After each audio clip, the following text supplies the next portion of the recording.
Robert কিওসাকির rich dad poor dad কিন্তু শুধু একটা বই না, এটা একটা আর্থিক বিপ্লব। এই বইটা লক্ষ লক্ষ মানুষের টাকা নিয়ে ভাবনা চিন্তার পদ্ধতিটাই একেবারে বদলে দিয়েছে। চলুন আজ আমরা এর সবচেয়ে শক্তিশালী শিক্ষাগুলো একদম সহজ করে বোঝার চেষ্টা করব। বইটা শুরুই হচ্ছে একটা দারুণ কনফ্লিক্ট দিয়ে। টাকার বিষয়ে দুটো সম্পূর্ণ বিপরীতমুখী দর্শন। একদিকে ছিলেন লেখকের নিজের বাবা, যিনি উচ্চশিক্ষিত কিন্তু সারা জীবন টাকা পয়সা নিয়ে ভুগেছেন, আর অন্যদিকে তার বন্ধুর বাবা, যিনি প্রাতিষ্ঠানিক শিক্ষায় অতটা না এগোলেও ছিলেন ভীষণ ধনী। বোঝাই যাচ্ছে টাকা নিয়ে তাদের পরামর্শ ছিল আকাশ পাতাল ভিন্ন। তো আমাদের প্রথম পর্বের নাম দুই বাবা দুই পথ। এখানে আমরা দেখব কিভাবে দুটি ভিন্ন আর্থিক দর্শন মানুষের জীবনকে দুটো আলাদা পথে চালিত করে। এখানেই কিন্তু আসল খেলাটা।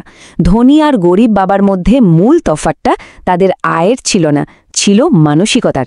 একজন বলতেন আমার এটা কেনার সামর্থ্য নেই, ব্যাস চিন্তা ওখানেই শেষ। আর অন্যজন নিজেকে প্রশ্ন করতেন কিভাবে এর সামর্থ্য অর্জন করা যায়। এই একটা প্রশ্নই কিন্তু ব্রেনকে কাজ করতে বাধ্য করে, নতুন পথ খুঁজতে বলে। আচ্ছা, এবার আসা যাক আমাদের দ্বিতীয় পর্বে, র্যাট রেস থেকে মুক্তি। এই র্যাট রেস জিনিসটা কি?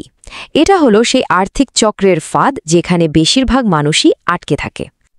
বইটার সম্ভবত সবচেয়ে বিখ্যাত আর গুরুত্বপূর্ণ শিক্ষাটা হলো গরিব ও মধ্যবিত্তরা টাকার জন্য কাজ করে আর ধনীরা টাকাকে দিয়ে নিজেদের জন্য কাজ করায়।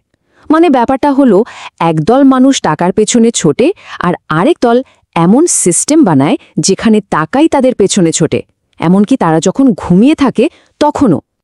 এই চক্রটাকেই বলা হয় র্যাট রেস। ভাবুন তো ব্যাপারটা, জীবনের এক সাধারণ প্যাটার্ন। প্রথমে একটা চাকরি, তারপর মাস শেষে বেতন, বেতন হাতে পেতেই ট্যাক্স আর হাজারো বিল, এরপর এমন কিছু কেনা যা পকেট থেকে আরও টাকা বের করে নেয়। শেষে গিয়ে দেখা যায় আরও টাকা দরকার, আর এই চক্রটা চলতেই থাকে, চলতেই থাকে। তাহলে এই র্যাট রেস থেকে বেরোনোর উপায়টা কি? আমাদের ৩ নম্বর পর্বে আমরা ঠিক এটাই জানব, আর উত্তরটা লুকিয়ে আছে মাত্র একটা সহজ নিয়মের মধ্যে। নিয়মটা বুঝতে হলে আগে অ্যাসেট কি সেটা চিনতে হবে। ধনী বাবার মতে অ্যাসেট বা সম্পদ হলো এমন যে কোনো জিনিস যা কারো পকেটে টাকা নিয়ে আসে। দেখুন কি সহজ একটা সংজ্ঞা। আর লায়াবিলিটি বা দায় হলো ঠিক তার উল্টোটা। সোজা কথায় যা পকেট থেকে টাকা বের করে নিয়ে যায়, যেমন ধরুন গাড়ির লোন বা ক্রেডিট কার্ডের বিল। এবার একটু টাকার প্রবাহ বা ক্যাশ ফ্লোটা দেখি। একজন আর্থিকভাবে অসচ্ছল ব্যক্তির ক্ষেত্রে কি হয়? চাকরি থেকে আয় আসে আর সেটা সরাসরি খরচ হয়ে যায়। ট্যাক্স, বাসা ভাড়া, খাওয়া দাওয়া এসব মেটাতে গিয়েই মাস শেষ। ফলে অ্যাসেটের যে কলামটা সেটা একদম ফাঁকা পড়ে থাকে। মধ্যবিত্তদের গল্পটা আরেকটু জটিল। তাদের আয় দিয়ে তারা এমন সব লায়াবিলিটি কেনে যেগুলোকে তারা সম্পদ বলে ভুল করে।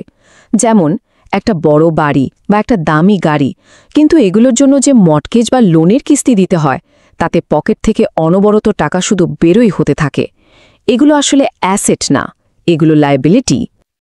আর ধনীরা, তাদের খেলার ধরনটাই আলাদা। তারা সব মনোযোগ দেয় তাদের অ্যাসেট কলামটা ভরার দিকে। রিয়েল এস্টেট, স্টক, নিজের ব্যবসা, এগুলোই তাদের আয়ের প্রধান উৎস। আর এই আয় থেকেই তারা নিজেদের খরচ মেটায় আর বাকিটা দিয়ে আরও নতুন সম্পদ কেনে। এটা একটা দারুণ চক্র, তাই না? ধনীরা যে শুধু সম্পদ আর দায়ের পার্থক্য বোঝে তা কিন্তু নয়। তারা আরও একটা ভিন্ন খেলা খেলে, আর এই খেলাটাই তাদের সম্পদ তৈরির প্রক্রিয়াকে অনেক গুণ বাড়িয়ে দেয়। এবার দেখুন ধনীদের একটা অসাধারণ কৌশল। পার্থক্যটা খেয়াল করুন। একজন চাকরিজীবী কি করেন? তিনি প্রথমে আয় করেন, তারপর সরকারকে ট্যাক্স দেন, আর যা বাকি থাকে সেটা খরচ করেন। কিন্তু একটা কর্পোরেশন, সে প্রথমে আয় করে, তারপর নিজের যাবতীয় খরচ দেখায়, আর সবশেষে যা অবশিষ্ট থাকে শুধু তার ওপর ট্যাক্স দেয়। এই ছোট্ট একটা পার্থক্যই কিন্তু ট্যাক্সের খেলায় বিশাল একটা সুবিধা এনে দেয়। এবং আমরা চলে এসেছি আমাদের শেষ পর্বে, যার নাম নিজের ব্যবসার যত্ন নিন। এতক্ষণ যা যা আলোচনা হলো তার সবকিছুর সারমর্ম কিন্তু এখানেই। এখানে পেশা আর ব্যবসার মধ্যেকার সূক্ষ্ম পার্থক্যটা বোঝা খুব জরুরি। দেখুন, মানুষের পেশা হলো তার চাকরিটা, যা দিয়ে সে মূলত অন্যের ব্যবসাকে বড় করতে সাহায্য করে। আর তার নিজের ব্যবসা, সেটা হলো তার অ্যাসেট কলামটা, যা সে নিজের জন্য নিজের সময়ে তৈরি করে।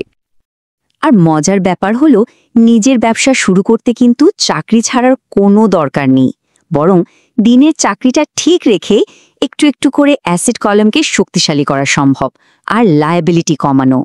এখানকার মূল কথাটা হলো, অ্যাসেট কলামে একবার কোনো টাকা ঢুকলে সেটাকে আর কোনোভাবেই বের হতে না দেওয়া। আর মানসিকতার শেষ এবং সবচেয়ে বড় পরিবর্তনটা হলো খরচ করার ধরন নিয়ে। ধনীরা বিলাসিতা করে সবার শেষে, তাদের সম্পদ থেকে যে আয় আসে সেটা দিয়ে। অন্যদিকে গরিব ও মধ্যবিত্তরা প্রায়ই তাদের কষ্ট করে আয় করা বেতন বা ক্রেডিট কার্ড দিয়ে শখের জিনিস কেনে, যা তাদের ঋণের জালে আরও শক্ত করে জড়িয়ে ফেলে। তো সবশেষে একটাই প্রশ্ন থেকে যায়, এই যে দুটো পথ, দুটো দর্শন, আজকের এই আলোচনার পর যে কেউ নিজেকে কোন বাবার আর্থিক পথে দেখতে পাচ্ছেন? প্রতিদিনের ছোট ছোট সিদ্ধান্তগুলো, অভ্যাসগুলো, সেগুলো কি সম্পদের দিকে নিয়ে যাচ্ছে নাকি দায়ের দিকে? উত্তরটা কিন্তু নিজেকেই খুঁজে বের করতে হবে।